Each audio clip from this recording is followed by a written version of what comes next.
북녘과 국제 전역에 계시는 우리 동포 여러분, 여기는 RBS 부흥복음통일방송입니다. 여기는 대한민국 서울에서 전해드리는 RBS 부흥복음통일방송입니다. 7200kHz, RBS에서 7200kHz로 방송을 전해드립니다.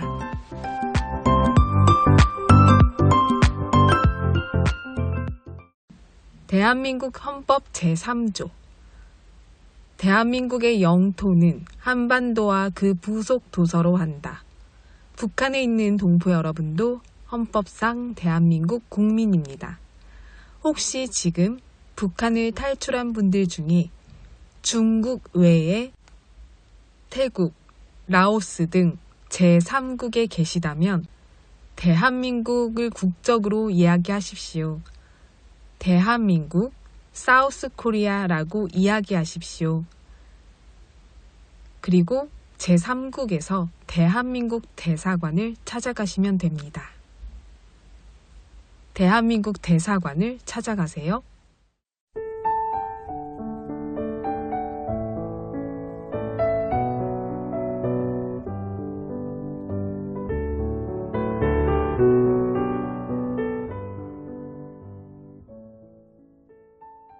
나도 아직 나를 모른다. 초등학교 때부터 맞벌이 부모 가정에서 자라며 집안일을 혼자 도맡아 해야 했던 한 여자가 상담사를 찾아와 고민을 털어놓았습니다. 그녀는 직장 생활을 하는 아빠, 엄마를 대신해 자신과 동생들을 챙기고 학업을 이어나가는 과정에서 부모님의 칭찬을 들은 적도 인정받은 기억도 없었습니다. 부모님은 저를 돌볼 시간이 부족했고 두 분 사이도 극도로 안 좋았어요. 제 앞에서 소리를 지르며 죽일 듯이 싸우다가 엄마는 몇 번 가출도 하셨고 어쩌다가 괜찮아지면 저한테 잘해줬지만 항상 그뿐이었습니다. 그때마다 제 마음은 절망적이면서도 필사적이었던 것 같아요. 상담사는 그녀에게 말했습니다. 당신이 사랑받지 못할 존재여서가 아니고 당신이 어딘가 결함이 있는 존재여서도 아니고 당신이 태어나지 말았어야 할 존재인 것도 아닙니다. 그냥 운이 좀 좋지 않았습니다. 그리고는 이어 말했습니다. 하지만 이젠 이렇게 말해보세요. 그때는 그랬고 지금은 다르다. 지금의 나는 타인과 안정적인 관계를 맺어도 충분할 만큼 적당히 불완전하고 적당히 완전하다. 어쩌면 예전에 그들은 최선을 다했을 것이다. 나는 현재의 나와 나의 사람들을 지키겠다. 이렇게 말해보세요. 실제로 그녀는 부모님에게 받았던 소외감을 아이들에게 느끼지 않게 하려고 늘 더 부단히 노력하는 다정한 부모가 되었습니다.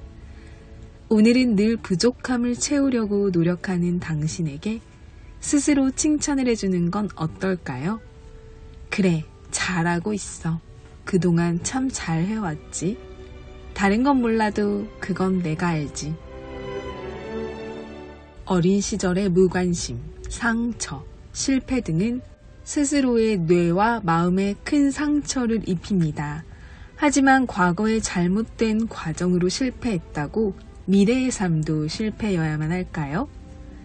가장 용감한 행동은 자신을 위해 생각하고 그것을 외치는 것이다. 큰 소리로. 가브리엘 샤넬.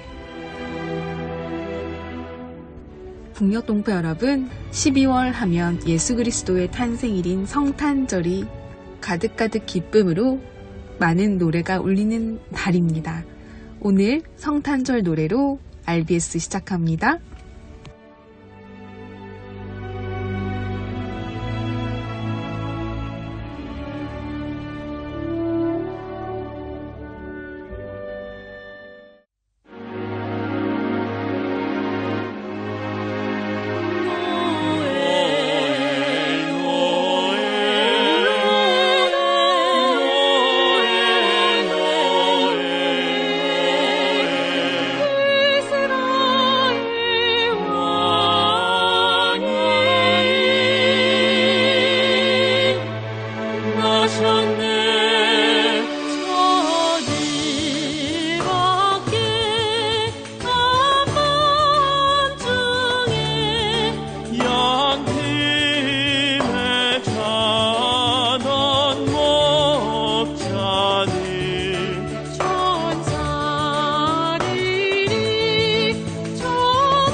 북한 종합 날씨 예보입니다.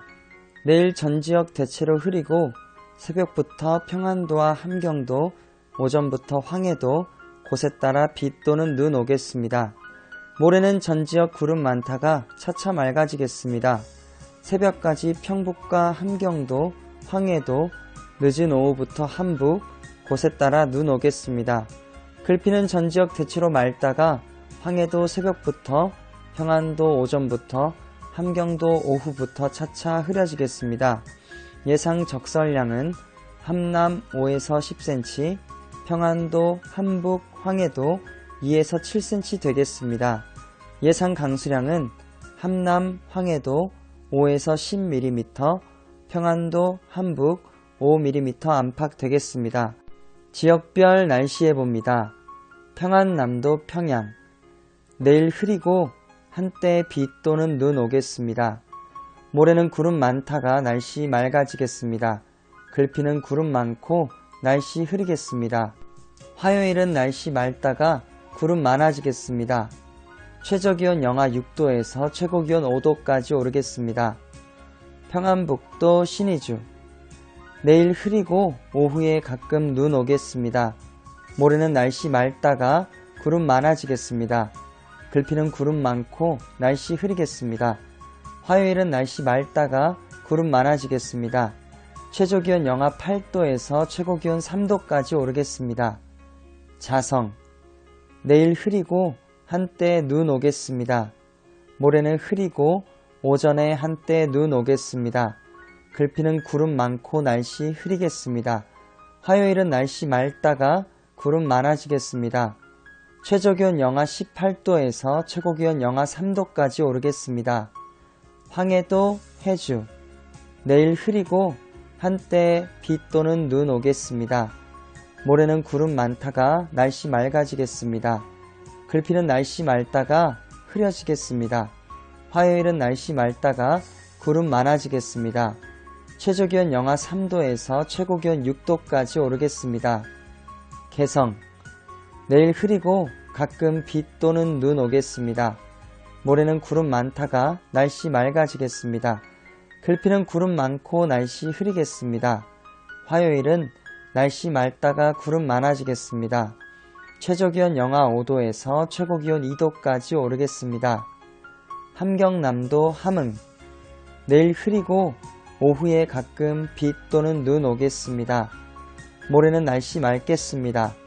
글피는 구름 많고 날씨 흐리겠습니다. 화요일은 날씨 맑다가 구름 많아지겠습니다. 최저기온 영하 7도에서 최고기온 7도까지 오르겠습니다. 해산. 내일 흐리고 오후에 한때 눈 오겠습니다. 모레는 흐리고 오전에 한때 눈 오겠습니다. 글피는 구름 많겠습니다. 화요일은 날씨 맑다가 구름 많아지겠습니다. 최저기온 영하 19도에서 최고기온 영하 4도까지 오르겠습니다. 함경북도 청진. 내일 흐리고 한때 눈 오겠습니다. 모레는 구름 많다가 날씨 맑아지겠습니다. 글피는 날씨 맑다가 구름 많아지겠습니다. 화요일도 날씨 맑다가 구름 많아지겠습니다. 최저기온 영하 6도에서 최고기온 5도까지 오르겠습니다. 무산. 내일 흐리고 눈 오겠습니다. 모레는 흐리고 오전에 한때 눈 오겠습니다. 글피는 날씨 맑다가 구름 많아지겠습니다. 화요일도 날씨 맑다가 구름 많아지겠습니다. 최저기온 영하 20도에서 최고기온 영하 6도까지 오르겠습니다. 바다 날씨 예보입니다. 동해 북부 앞바다. 내일 흐리고 가끔 비 또는 눈 오겠습니다. 모레는 날씨 맑고 글피는 날씨 맑다가 구름 많아지겠습니다. 화요일은 구름 많겠습니다. 동해 북부 먼바다. 내일 날씨 흐리고 비 또는 눈 오겠습니다. 모레는 날씨 맑겠습니다. 글피와 화요일은 구름 많겠습니다. 파고는 앞바다 1에서 2m, 먼바다 1에서 2.5m 되겠습니다. 서해 북부 앞바다와 먼바다. 내일 날씨 흐리고 한때 비 또는 눈 오겠습니다. 오후에는 날씨 맑겠습니다. 모레는 구름 많겠습니다. 글피는 구름 많고 날씨 흐리겠습니다. 화요일은 구름 많겠습니다. 파고는 앞바다 0.5에서 1m, 먼바다 1에서 3m 되겠습니다. 오늘의 말씀. 예수께서 대답하여 이르시되 하나님께서 보내신 이를 믿는 것이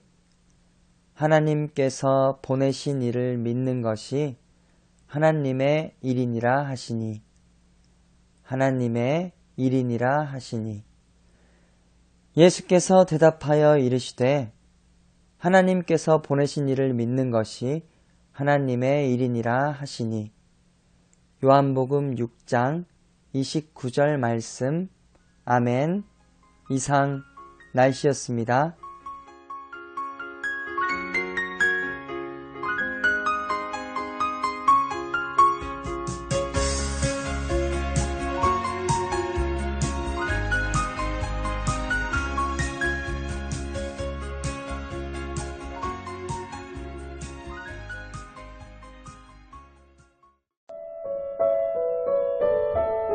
여기는 RBS 부흥복음통일방송입니다.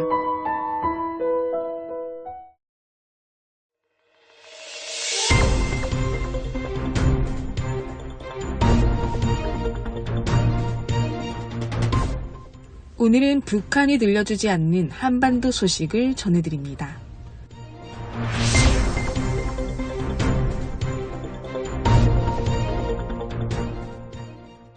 북한에서 한 부부가 사업이 성공하고 자본가로 수익이 많아지자 김정은 당국은 사업가 부부가 오만해졌다는 이유로 처형한 사실이 전 세계에 뒤늦게 알려졌습니다. 이 소식을 대한민국 뉴스로 전해드립니다.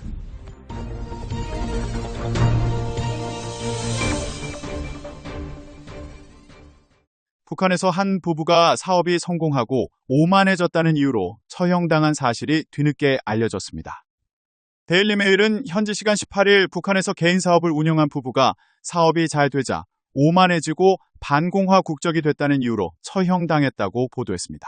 처형당한 부부는 50대로 알려졌는데 전기자전거와 오토바이 부품, 일반 자전거를 판매 수리대여 하는 개인 사업을 운영하며 평양 사동구역 조선직업총동맹 중앙위원회에도 정식으로 등록한 상태였습니다. 그러나 부업으로 상당한 이익을 챙기면서 지역사회에서 큰손으로 불리자 일부 주민들은 이들 부부에게 불만을 품게 된 것으로 전해졌습니다. 상품 가격이 높고 품질이 불만스러우며 부부의 태도가 오만하다는 이유로 이에 당국은 8월 초 부부를 체포했고 공동신문 후 9월 초 사형을 선고했습니다. 이 부부의 처형식은 주민 200여 명이 지켜보는 가운데 야외 공간에서 집행된 것으로 알려졌는데 한 소식통은 당시 처형 광경에 대해 시장 운영자, 노점 운영자 등 모든 관리자가 참석해야 했기 때문에 주민 200여 명이 모였다고 밝혔습니다. 이어 부모들이 어린아이를 맡길 곳이 없어서 처형식에 데려오기도 했고 지나가던 중학생도 참관했다고 덧붙였습니다. 소식통은 외국과 협력하더라도 북한 내부 규율에는 예외가 없다는 메시지를 전달하기 위한 것이라며 국가가 허용하는 범위를 넘어선 민간 사업을 막기 위한 시도의 일환이라고 전했습니다. 이어 이번 사건 이후 모든 사업가는 우리도 언제 잡힐지 모른다는 두려움에 떨고 있다고 덧붙였습니다.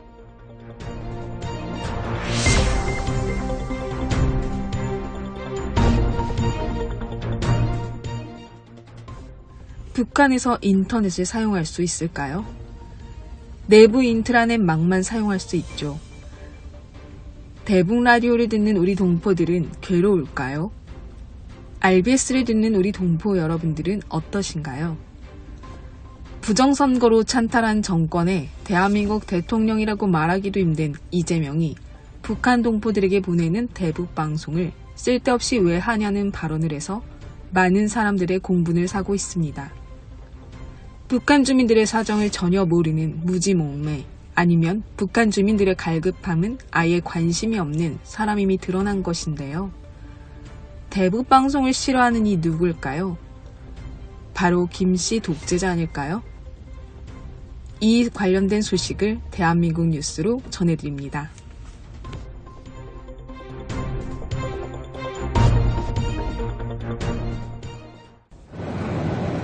중동과 아프리카 4개국을 순방 중인 이재명 대통령이 기내 간담회에서 북한과의 관계 개선과 관련한 질문에 답하며 대북방송을 중단한 이유를 설명합니다. 그 대북방송 그거 왜 합니까? 쓸데없이. 서로 방송회가 서로 괴로우면서. 그런 바보짓이 어딨어요. 이재명 정부는 출범 직후인 지난 6월 국내 대북 확성기 방송 중단에 이어 7월에는 국가정보원의 라디오와 TV 방송까지 전면 중지했는데 이 대통령은 북한 주민들도 인터넷을 보면 다 안다는 취지로 설명했습니다. 요즘 세상에 인터넷 이제부터 다 나오는데 뭔 대북 단파 방송을 합니까? 그거 돈 들잖아요. 하지만 북한 주민들은 지난 2000년도에 구축한 광명망이라는 내부용 인트라넷을 사용하고 있어 외부 사이트 접속은 불가능합니다. With these computers that were running Windows XP. MSN. There's no way. Access denied. 싱가포르의 한 데이터 기관은 북한 인구의 99%가 인터넷에 접속할 수 없다고 분석했습니다. 통일부 당국자는 북한에서 인터넷은 극소수만 쓰거나 외국인이 관광 왔을 때 돈을 내고 제한적으로 이용할 수 있다고 설명했습니다. 이 대통령은 지난 9월 취임 100일 간담회에서도 인터넷에 다 나오는데 요즘 세상에 무슨 라디오 방송을 하냐고 말한 바 있습니다. 보신 것처럼 북한의 인터넷은 극소수 특권층의 전유물입니다. 그러면 북한 주민들이 세상 문물을 접할 다른 방법은 어떤 게 있을까요? 우리가 해왔던 대북방송은 어떤 내용이고 얼마나 효과가 있는 건지 신유만 기자와 따져보겠습니다. 신 기자, 대북방송하면 확성기부터 떠오르거든요. 어떤 종류가 있습니까? 네, 말씀하신 대북 확성기와 함께 우리 쪽에서 송출하는 라디오와 TV 방송 등이 있습니다. 대북 확성기는 우리 군이 북한 방향으로 음성을 틀어 보내는 방식이고요. 국정원이 북한 주민을 대상으로 단파 라디오와 TV 방송도 해왔습니다. TV의 경우 전파를 쏘면 안테나로 잡아서 보는 아날로그 방식입니다. 방송 말고 다른 수단까지 확장하면 민간 단체들이 날려보내는 대북 전단도 있습니다. 북한 영토도 꽤 넓은 편인데 어디까지 이런 수단들이 미치는 겁니까? 네, 사실상 북한 전역에 미칩니다. 단파 라디오 신호가 원거리, 사실상 전 세계에 미칠 수 있는 성질을 이용해서 방송을 해왔습니다. 다만 북한이 대북 방송을 청취할 수 없도록 전파 방해, 즉 제밍을 해왔기 때문에 탈북민들은 주로 접경 지역에서 신호가 잡힌다고 말합니다. 대북 TV 방송도 신의주나 강원도 원산 권역까지 닿는다고 알려져 있고요. 대북 확성기는 고정식은 최대 20km, 이동식은 30km까지 영향을 미치는데 여기 개성에서도 소리가 들린다고 합니다. 자, 그럼 대북 방송에는 어떤 내용이 들어 있습니까?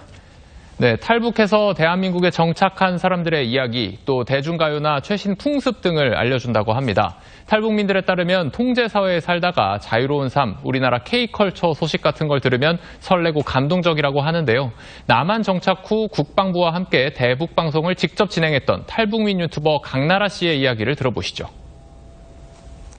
북한 주민들은 발라드를 되게 좋아합니다. 이선이라든지 백지영이라든지 이런 가수들의 노래들을 위주로 틀어줬던 것 같아요. 한국에서 가장 유행하는 것들 알려드리고 MG가 뭐냐면요. 이런 것도.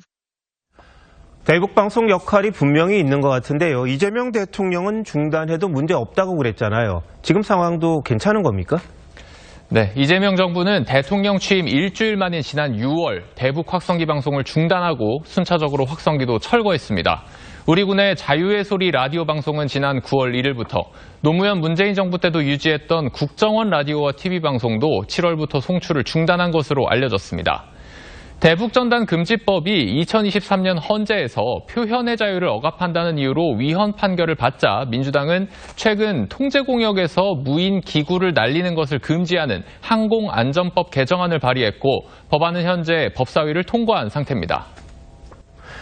북한의 소식을 전할 방법들이 하나둘 지금 사라지고 있는 것 같은데 안 그래도 소식을 알 수 없는 북한 주민들 더 고립되는 게 아닌가 그런 우려도 드네요.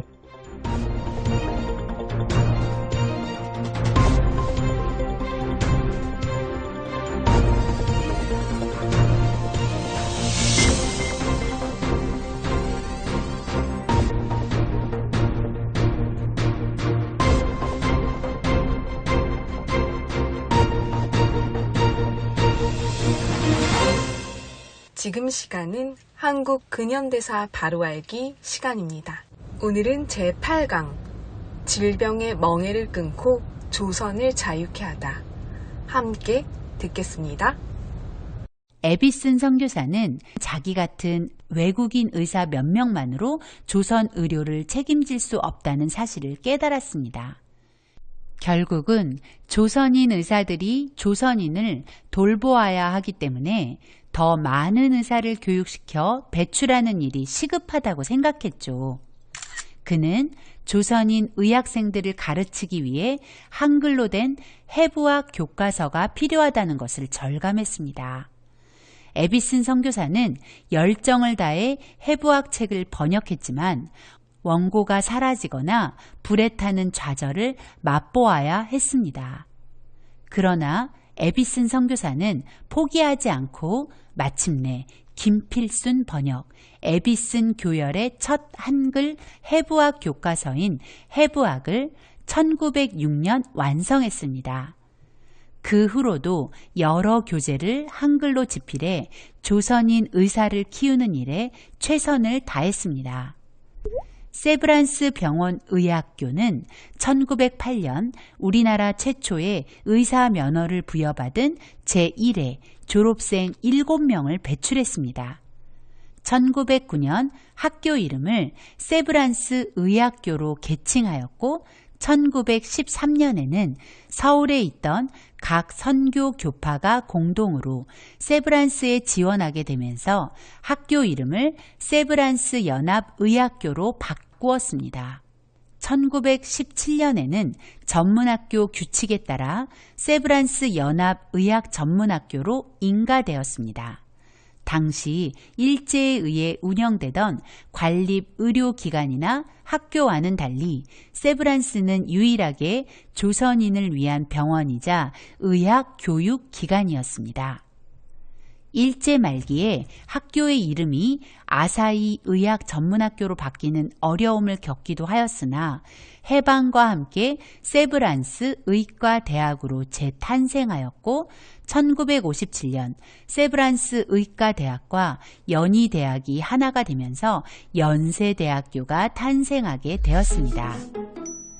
에비슨 선교사는 자신의 뒤를 이을 세브란스 의학전문학교의 두 번째 교장으로 조선 사람 오긍선을 지명했습니다. 세브란스에 다른 외국인 선교사들은 이 결정에 대해 적지 않게 반발했지만 에비스는 자신의 뜻을 굽히지 않았다고 합니다. 그가 이런 결정을 내린 이유는 조선 사람을 존중하는 마음이 있었기 때문입니다. 에비슨 선교사는 선교사들은 언젠가 떠날 사람이고 결국은 조선 사람이 이 모든 일을 맡아야 한다. 그들은 충분히 우수하며 그 모든 일을 맡는데 전혀 부족하지 않다고 믿었습니다. 에비슨의 그 믿음대로 지금 대한민국의 의료는 놀라울 정도로 발전했고 세계의 주목을 받게 되었죠. 현재 연세의료원은 서울 신촌과 강남, 경기도 용인, 강원도 원주 등을 합쳐 3,400병상 규모의 의료시설을 갖추고 있으며 보건대학원, 간호대학원, 의과대, 치과대, 간호대 등의 교육기관을 거느리고 있는 거대 병원으로 성장하였고 여전히 많은 사람을 살리고 사람을 살릴 의료진을 길러내고 있습니다. 의사이자 교수이며 집필가였던 김두종 선생의 한국의학사에서 김두종 선생은 세브란스 병원에 대해 이렇게 말합니다. 세브란스 병원은 우리나라 서양의학의 발상지로서 우리나라에 전해온 근세의학의 역사 중에 가장 광채 있는 페이지를 차지한 것도 세브란스 병원이거니와 우리 의학의 발전적 과정에 있어서 민족적 고난과 호흡을 같이 하게 된 것도 세브란스 병원이다. 김두종 선생의 말처럼 세브란스 병원은 우리나라 서양의학의 출발점이었습니다. 그리고 오늘 대한민국의 건강을 책임지며 찬란한 빛을 발하고 있습니다. 그 시작이 바로 의료 선교사들이었습니다. 오늘 배운 것을 한번 정리해 볼까요? 1884년 12월 갑신정변은 뜻밖에도 조선 백성의 질병의 멍에를 끊어줄 놀라운 기회를 여는 문이었습니다. 그 문을 열고 광해원이 세워졌고 광해원이 제중원이 되었습니다. 제중원은 4명의 선교사 원장을 거치며 점점 조선 백성에게 드리워진 질병의 멍에를 끊어갔습니다. 제중원은 우리나라 최초 종합병원인 세브란스가 되었고 질병으로부터 해방을 선포했습니다. 이 역사의 시작에는 하나님이 계셨고 그 말씀에 순종하여 조선에 와서 조선 백성을 사랑한 선교사들의 헌신이 있었다는 것을 기억해야 할 것입니다.